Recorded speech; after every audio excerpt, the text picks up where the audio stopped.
I mean, one of the very tactical challenges we see is, I think once you have this conversation, people agree that, okay, we need these capabilities, but it has not been kind of priced into any of the business cases right now. It's like Right. all the deals that has happened, like who invests and where will that money come from at the PE level or at the portfolio level? I think that's kind of always the challenge. That's the challenge. Do you see kind of almost like a AI line item from a cost perspective or from a like investment perspective getting added to these business cases as some of the newer investments? Yeah. So I've helped a few diligences of these, you know, types of assets in the past few months. Yeah.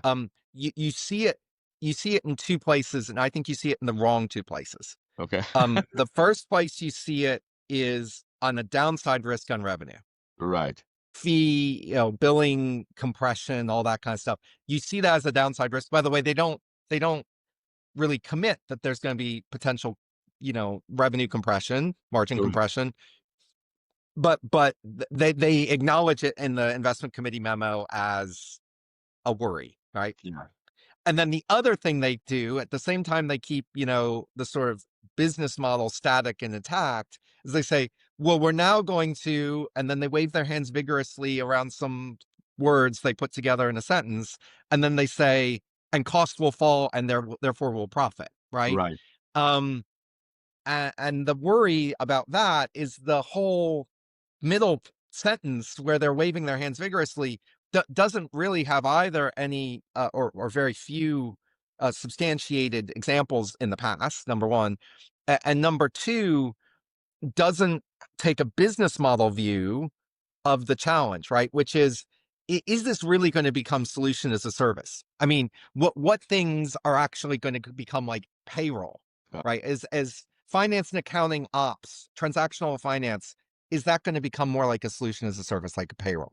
Is there other things that are going to change the business model fundamentally so that what you used to pay to do, you don't get paid to do, and it's either internalized by a platform provider for that capability, or it's internalized into the workflow and it's gone completely, right? Like these FP&A analysts in a box who are going to, get rid of all of this work that we used to do when we did snapshot, yes.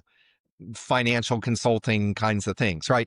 And so my worry is that they've got two line items, both of which miss the bigger point, which is where is the subsector going to go?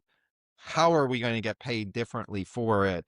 And then what is the human-based and digital-based effort required to deliver the impact that is being contracted? Right. And that, I think, is a huge, huge miss.